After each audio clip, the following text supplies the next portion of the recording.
안녕하세요. 레드타임입니다. 이번 영상에서는 저번 주 강했던 백신 위탁 생산 테마를 예시로 우리가 어떻게 대장주를 구분하고 매매해야 되는지, 그리고 기법이나 지표 차트상의 패턴이 아닌 실제로 주가가 오르는 시장 참여자들의 심리와 관심도를 생각을 해보고 좀 더 원리적인 부분에서 공부할 수 있는 좀 내용들에 대해서 다뤄보도록 하겠습니다. 특히나 예시가 특정 테마를 설명한 것이라서 나중에 시간이 지났을 때 필요가 없는 것이라고 생각하시면 절대 안 되고요. 그냥 넘어가시면 음, 오늘 되게 중요한 내용을 놓치신 거라고 생각을 해요. 그러니까 우리는 항상 모든 테마가 발생하고 그런 것들을 복귀할 때, 그리고 종목 선정을 잘해서 매매를 하실 때 이런 식으로 기본이 되는 관점들에 대해서 생각을 해보셔야 되는데, 그래야만 매매에 대한 본인만의 확신, 근거, 또 원칙 이런 것들을 만들 수 있고, 그 과정에서 얻어지는 시장 경험치도 무시할 수 없을 것이고요. 그러니까 이게 가장 중요한 거로 생각을 해요. 항상 시장을 끌고 가는 테마와 재료들을 복기를 하고, 그걸 통해서 종목 선정을 어떻게 했고 어떻게 매매를 했어야 될지를 생각을 해보는 훈련, 그게 제일 중요하지 않을까 생각을 합니다. 우선 저번 주 이슈는 다들 아시겠지만 미국 백신 위탁 생산 가능성이라는 이슈로 관련 종목들이 굉장히 좋았어요. 이 종목들은 제가 작년에 분류가 되어 있었던 종목인데 이제 캡처를 해놨고, 그리고 지수가 조금 안 좋으면서 정치 테마주 쪽에서 조금씩 순환이 들어오는 모습이었는데, 오늘은 전체 테마를 복귀하는 시간이 아니니까 이제 관련주들은 직접 좀 분류를 해보시고요.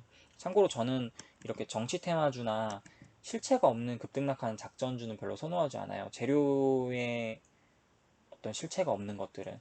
그래서 오늘 시간에는 좀 많은 분들이 쉽게 수익을 낼 수 있는 매매를 어떻게 해야 될까, 그런 관점들에서 좀 공유를 해보려고 해요. 그러니까 이 종목은 예전에 제가 분류를 해놓은 종목들이기 때문에 이 종목들을 토대로 왜 대장주가 얘였고 관련 종목들은 이런 종목들에서 매매를 하는 게 좋았을지에 대한 좀 이야기들을 다뤄보도록 하겠습니다. 이것만 이해하시면 매매 기법은 사실은 중요하지가 않다라고 생각을 해요. 우선 5월 12일 새벽부터 장시간 전까지 삼성바이오로직스에서 화이자 백신 생산이라는 뉴스가 나왔고요. 장전부터 갭상승을 보여줬어요. 그런데 이 반복된 뉴스가 나오면서도 삼성바이오로직스에서 화이자 백신 위탁 생산이 사실이 아니라는 그 공식 부인 뉴스 때문에 시장 참여자들의 기대감으로 베팅하는 사람들이 있었고, 또는 이게 재료 소멸이라고 판단을 해서 매도를 하는 참여자들도 있었을 거예요. 그래서 포지셔닝이 좀 갈리는 모습이었고, 결국 장 마감 후에는 이 재료의 기준이 되는 상승과 수급이 만들어졌어요. 그런데 계속 장 마감 후에도 시간에서도 화이자 측에서 공식으로 부인한 뉴스까지 또 터져주면서 시간에서 개미들의 매도세로 좀 하락을 하더라고요. 그래서 이 부분에 대해서는 제가 5월 10일 장마감 후에 블로그에 왜 삼성바이오로직스가 상승할 수밖에 없었는지, 그리고 또 좋은 흐름을 보여줄 것인지에 대한 관점들을 공유해놨어요. 그러니까 전에 사실 그 녹화해서 영상으로 올려드리려고 했는데 그날 제가 갑자기 좀 일이 생기는 바람에 블로그에만 간단하게 공유를 했었고요. 그럼 이걸 통해서 우리가 무엇을 알 수 있냐면, 애초에 삼성바이오로직스는 화이자 관련 뉴스로 상승을 한 게 아니라고 이해를 하셔야 돼요. 즉 일정 체크나 시장에서 메인 재료가 되는 그런 뉴스들을 파악을 했을 때 5월 21일 한미 정상회담을 앞두고 미국 백신 위탁 생산 가능성이라는 뉴스가, 그러니까 화이자가 아니라 모더나일 가능성도 있다라는 거죠. 그런 뉴스가 결국에는 메이저 수급을 이날 5월 12일 날 끌어들인 거예요. 그럼 계속해서 지금 상승을 보였는데 5월 13일, 13일부터 14일 날도 또 좋은 흐름을 보여줬잖아요. 우리가 주가가 많이 상승했다, 뭐 많이 떨어졌다라고 해서 이거를 매수하고 매도하는 기준으로 삼아서는 절대 안 돼요. 종목이 갖고 있는 재료가 어느 정도 강도를 갖고 있는지를 항상 고민해 보셔야지만 이런 수치적인 오류에서 벗어날 수 있다라고 저는 생각을 합니다. 그래서 결국에는 화이자가 아닌 모더나일 가능성도 있다라는 것이었고, 그것을 우리가 주식시장에서 가장 중요하게 생각하는 게 기대감이잖아요. 그래서 이 기대감을 통해서 사람들이 베팅을 하는 것이기 때문에 이 과정들은 5월 12일 저녁부터 계속 뉴스에 노출이 됐고요. 그러면서 다음날 5월 13일 관련 종목들이 다음날 갭으로 뜨면서 상승 흐름을 보여줬어요. 그러니까 우리는 이미 5월 12일 날 이 뉴스에 대해서 정확히 파악을 했다면 관련 종목들, 모더나 관련주들, 그리고 백신 위탁 생산할 수 있는 CMO 관련주들을 계속 체크해 놨었어야 되는 거예요. 사전에 분류가 돼서 다음날 매매할 준비를 그러니까 하고 계셨어야 하는 거예요. 그래서 제가 봤을 때는 오늘의 주제가 대장주를 매매하는 방법인데, 제가 처음에 분류해놨던 이 종목들에서 왜 하필 서린 바이오였는지, 그리고 삼성 바이오로직스에서 매매를 했어야 되는지에 대해서 말씀을 드려볼게요. 보통 이걸 누군가는 거래대금이 커서, 또는 뭐 수급이 좋아서, 또는 뭐 지표가 어쩌고 거래량이 어쩌고 정별이라서 역별이라서 지나간 뒤에 말할 수 있는 그런 기술적인 지표를 설명하는 게 보통인데, 저는 분명히 말씀드리지만 이거를 설명하기 이전에 블로그에 5월 12일 저녁에 삼성 바이오로직스에 대한 관점들을 공유를 해놨어요. 그래서 그 관점을 토대로 설명을 드리는 거예요. 그래서 저는 좀 관점이 다른데요. 시장에서 인정을 해주는 강력한 재료가 발생을 했고, 대형주에서 이런 뉴스가 나오면서 수급이 들어왔다라고 하면 우리는 이전 그 시장의 경험을 바탕으로 관련주들을 분류해놓고 매매할 준비를 하고 있어야 된다는 거예요. 그래서 작년 코로나 증시에서 분명히 백신 관련주로 콜드체인 관련 종목들이 굉장히 강했고, 그런 종목들이 사전에 분류가 되어 있다면 어떤 종목들을 집중할 것인지 네 가지의 요소를 보면 답이 나오는 거죠. 첫 번째는 종특, 이 종목이 가진 끼, 두 번째는 일봉의 위치, 그리고 뉴스와 재료, 그리고 거래 대금인데요. 여기서 종목의 특성은 사실 일신바이오와 대한과학이 훨씬 좋아요. 작년에 일신바이오와 대한과학이 1, 2등주로 계속 치고 가면서 좋은 흐름을 보여줬고, 서린바이오는 뭐 그닥 좋은 흐름을 보여주지 않았어요. 그리고 뉴스는 또 재료가 같기에 당연히 같은 뉴스니까 뭐 동일하다고 봐야 될 거고요. 그리고 거래대금도 마찬가지로 일신바이오도 서린바이오만큼 거래대금 터져줬어요. 그래서 큰 의미는 없는데, 우리가 이렇게 조건이 동일한 종목들을 봤을 때 무엇에 더 집중을 해야 될까요? 이 부분은 이 네 가지 중에서 동일한 조건을 제외하고 그러면 남은 일봉의 위치를 봐야겠죠. 이 거래량은 지금 장 마감 후의 거래량이라서 의미가 없고, 장 초반에 5월 12일 9시 11분 상의 일봉의 위치예요. 지금 이게. 이때 당시 일봉의 위치를 제가 지금 차트상으로 이렇게 캡처를 해 놓은 건데, 많은 분들이 주식 공부를 많이 하시잖아요. 초보자분들도 그렇고. 그러면서 또 차트 공부는 필수적으로 하시는데, 차트 공부는 정말 열심히 했는데 막상 매매에 적용하려면은 되게 좀 복잡하고 기본적인 것도 잊고서 장 끝나고 나서 복귀를 해보면, 아, 이게 내가 왜 기본적인 걸 놓쳤을까라는 생각을 많이 하실 거예요. 그래서 기본이 되는 위에 매물대가 없고, 현재 9시 11분 기준으로 봤을 때도 위에 매물대가 없고 얘는 있고, 이런 차트의 모습을 보면, 그러니까 누가 봐도 상승 확률이 높은 차트는 서린바이오라는 것이죠. 조건이 동일하다. 그런데 얘가 더 좋다. 그럼 우린 점수를 어디에 더 줘야 될까요? 당연히 이 종목에 플러스 점수를 주고서 이 종목에 집중을 하는 게 좋겠죠. 그래서 대한과학이냐 엘신바이오냐 뭐 서린바이오냐 관련주 중에서 어떤 종목을 선택해야 되는 건지는, 사실 망설이는 중에 종목은 벌써 크게 상승을 해 있거나 대장 1, 2등주가 이미 결정이 되어 있을 텐데, 이런 부분을 어떻게 해결해야 되는지 항상 우리가 고민을 해보는 과정에서는 그냥 간단하게 이 네 가지의 기준을 적용을 해보고, 여기서 조건이 동일하거나 여기서 요소들이 더 플러스 되는 것들을 선택을 해서 그 종목을 찾는 게 낫다라는 거죠. 근데 사실 저는 이것보다 재료의 본질을 보고서 서린바이오를 대장으로 생각을 했어요. 왜냐면 백신 위탁 생산 가능성이라는 뉴스로 전날에 삼성바이오로직스가 좋은 흐름을 보여줬고, 아침부터 관련주들 일신바이오, 서린바이오, 그다음 대한과학 같은 종목들 관련 테마가 치고 나갔어요. 그러면 주가를 만드는 주체들은 과연 어떤 판단을 할까요? 재료의 관점에서 봤을 때 제가 봤을 때는 바로 명분이거든요. 명분이 있어야지만 관련 종목들을 상승을 시키는 거예요.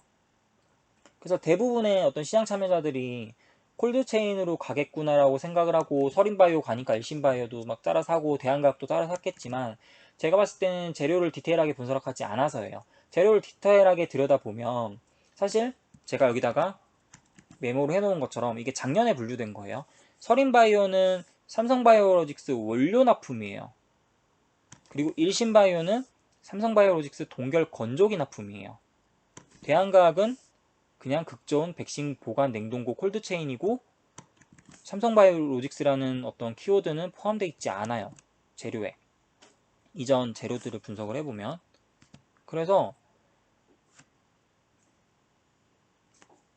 서린바이오는 삼성바이오로직스의 원료를 납품하고 일신바이오로직스는 동결기 납품을 하고 대한과학은 크게 관련이 없고 연관된 뉴스가 없고 그렇다면은 우선순위를 일신바이오와 서린바이오에 놓고 보는 게 낫겠죠. 그러면 여기 둘 중에 하나를 선택을 해야 되는지 왜 이 종목이 대장이 됐는지는 위에서 말씀드린 것처럼 동일한 조건을 제외하고 서로 다른 조건에서 더 좋은 종목에 점수를 주는 것이죠. 그러니까 누가 봐도 일신보다는 서린바이오인 거예요. 주식을 공부하시는 초보자분들, 주린이분들도 사실은 일봉상의 위치만 봐도 아 얘가 더 이쁘구나라는 거를 누구나 알 수 있는 차트인 거예요. 9시 11분 기준으로. 그리고 나서 결국 이렇게 얘는 상한가를 갖고 얘는 윗꼬리 달고 내려왔어요. 그럼 시장에서 서린바이오가 1등이잖아요. 그러면 보통은 1등주가 딱 결정이 되면 다음날도 얘보다는 얘가 더 상승률도 좋고 힘이 좋아요. 탄력성이 좋다라는 거죠. 왜? 주식을 잘하는 사람들 그리고 보통 많은 시장 참여자들 보통 일반적으로 주식을 좀 한다는 사람들은 얘보다는 얘에 집중을 할 테니까요. 그래서 다음날도 당연히 한번 대장으로 치고 나온 종목이 계속 대장이 될 가능성이 높다는 것이죠. 근데 저는 이렇게 생각을 해요. 어떤 종목을 매매하느냐는 사실 성향과 본인의 그릇 차이라고 생각을 하거든요. 1등주를 매매하면 당연히 좋겠죠. 서린바이오 같은 거 1등주를 매매하면 당연히 좋겠지만 또 2등주를 매매할 수도 있는 거예요. 아니면 저는 저처럼 삼성바이오로직스를 매매할 수도 있는 거라고 생각을 해요. 수익률을 높이냐 아니면 수익금을 높이냐는 사실은 각자의 성향 차이인 거고 우리가 주식에서 20% 30% 상승한 급등주라고 10% 20% 먹는 것도 아니고 삼성바이오로직스처럼 4, 5% 상승한 종목에서도 충분히 2, 3%의 수익을 낼 수도 있고요. 그래서 저는 후자를 선호하는데 이 재료를 바탕으로 일신바이오나 서인바이오 둘 중에 어떤 종목을 할까를 선택하는 거는 결국 본인의 성향, 매매에 대한 이 주식시장을 접근하는 성향 그리고 그릇의 문제라는 것이죠. 그래서 그런 부분들을 꾸준하게 본인들이 본인의 기준을 좀 찾아서 본인의 어떤 매매 방법들에 따라서 어떤 종목들을 선정할지는 스스로 좀 생각을 해보실 거예요. 해보시는 게 좋고, 해보신 다음에 좀 좋은 방향으로 간다면 서린바이오 쪽에 집중을 하는 게 좋았겠죠. 아니면 저처럼 삼성바이오로직스 같은 종목들은 미리 좀 관찰을 하시거나요. 그래서 제가 봤을 때는 재료가 강하고 관련 대형주와 중소형 테마주들이 같이 그룹으로 움직여주니까 힘도 좋고 또 우리가 쉽게 수익을 낼 수 있는 구간을 주는 종목들을 선정을 해서 그런 종목들에서 매매를 집중하면 이거는 그냥 딱 보시면 그냥 어떤 구간이 지지가 나오고 저항이 나오는지를 그냥 판단을 해서 사실 이런 것들은 그냥 간단하게 심플한 기준으로 지지 저항 매매만 하셔도 수익을 낼 수 있어요. 저는 그렇게 생각을 해요. 굳이 이걸 뭐 어렵게 어떤 지표로 활용하고 이런 게 아니라요. 시장에서 증명된 재료이기 때문에 지지와 저항만 이용을 하셔서 매매를 하시면 된다라는 거죠. 그러니까 중요한 건 여기서 지금 매매 기법이 아니라는 거예요. 이게 제가 생각하는 시장 그 마켓 트레이딩의 관점인데 그래서 제가 이 영상을 보시는 구독자분들에게 말씀을 드리고 싶은 것은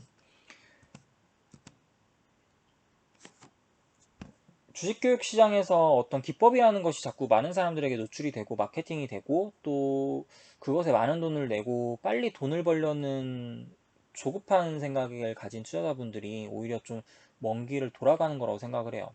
그러니까 기법이나 감각적인 부분들은 남이 만들어 놓은 것이거든요. 그러니까 내 매매가 시장의 주체가 되어야지 기법이라는 틀에 갇혀서 남들을 따라하는 방식으로 시장에서 생존할 수 없다는 거예요. 시장의 원리, 즉 재료가 발생을 하면 그 재료를 조금 더 디테일하게 분석을 해서 그 재료와 맞는 종목을 선정을 해놓고 그런 종목들에서 기법을 적용하려고 하셔야지, 기법이나 이런 것들을 배운 다음에 그거를 종목에다 억지로 때려 맞추려고 하면 매매분들 결국 습관적으로 양봉 매수하고 음봉 매도하는 그런 악습관이 계속 반복될 수밖에 없어요.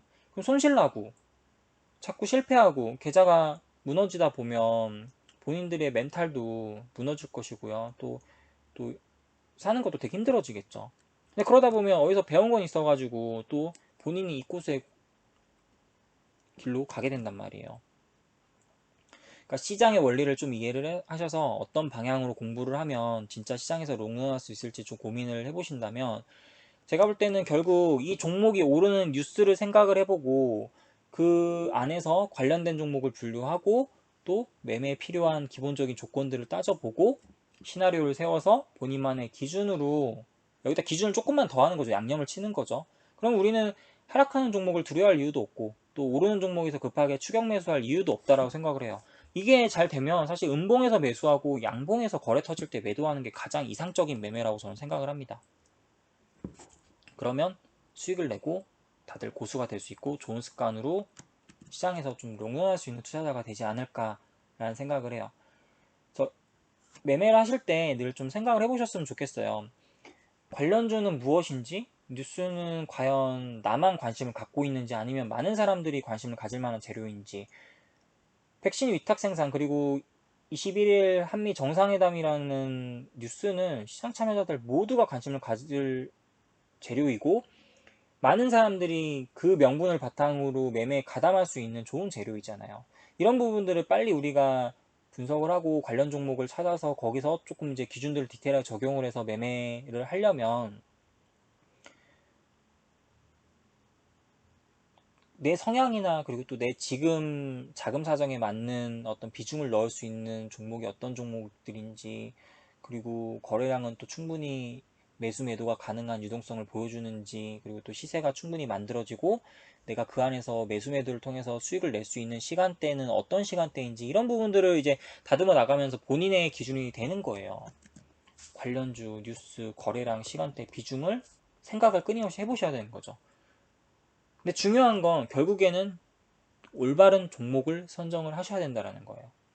그냥 얘가 간다고 해서 얘가 관련주니까 그냥 얘 간다고 보고 따라서 들어가고 양봉에 추격 매수하고 또 물리고 막 4~5% 조금만 떨어져도 본인의 그릇에 안 맞는 큰 비중을 들어가다 보니까 막 떨리고 두렵고 손절하고 나면 올라가고, 이런 감각적으로 뭔가 생각 없는 매매를 하시는 분들이 있다면 분명 본인들의 어떤 그 수익 내는 시장에서 생존하는 개미가 되기 위해서는 어떤 부분들에서 우선순위를 둬야 되는지, 이 백신 위탁 생산 테마를 예시로 제가 설명한 관점들이 모든 테마에 다 적용이 되지 않을까 생각을 합니다. 결국 중요한 건 재료의 디테일한 분석 그리고 종목 분류예요.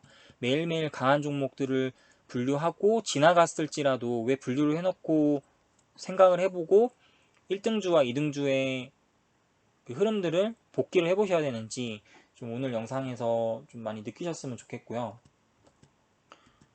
뭐 어떤 분들은 유튜브에 어떤 종목을 매수해야 된다, 매도해야 된다, 또는 어떤 기법으로 매매하고 어떤 지표들을 활용을 해서 교육하는 방식이 사실 아니기 때문에 제 교육이 되게 어떻게 보면 되게 지루하고 와닿지 않을 수도 있어요. 그런데 어떤 게 정답이라고 할 수는 없을 것 같아요. 주식시장에 정답이 있다라고 하면 그건 말이 안 된다고 생각을 하고, 그냥 저 같은 관점을 설명해 드리는 사람도 있어야 되지 않을까라는 생각을 해보고요. 뭐 유튜브라는 공간에 사실 제가 어떤 모든 노하우를 다 오픈할 수는 없는데 그래도 할 수 있는 선에서는 제가 좀 교육을 하는 것이니까 본인에게 필요한 부분들만 받아들이시고 배워나가시면 되겠습니다. 그리고 좀 영상을 끝까지 보셨다면 구독, 좋아요를 눌러주시면 제가 또 힘을 얻어서 또 다음엔 더 좋은 교육 내용으로 찾아뵐 수 있겠죠. 그리고 이제 제가 유튜브에다가 특정 종목을 노출하는 거는 부담이 되기 때문에 따로 어떤 종목이라고 말씀드리진 않고 5월 12일 날 삼성 바이오로직스에 대해서 관점을 설명했던 이 캡처를 블로그에다가 했던 내용들의 캡처예요. 근데 여기 블로그에 와보시면 다른 많은 종목들에 대해서 말씀드리진 않았지만 이 관련된 종목들에 대해서 다음 주에 어떤 종목이 조금 이슈가 되고 상승 흐름을 보여줄지에 대해서 제가 좀 간단하게 제 관점으로 풀어놓은 이 주소가 있습니다. 그래서 시간대와 제가 올려드린 시간대와 날짜가 정확하게 기록이 되어 있기 때문에 다음 주 좀 예상 결과들을 보면서 아 이렇게 이런 관점으로 계속 생각의 연결 고리를 통해서 관련 강한 재료가 나오면 그 재료를 바탕으로 계속 가지치기 하듯이 종목들을 분류해 나가면서 거기서 강한 종목을 찾아서 매매를 하는구나.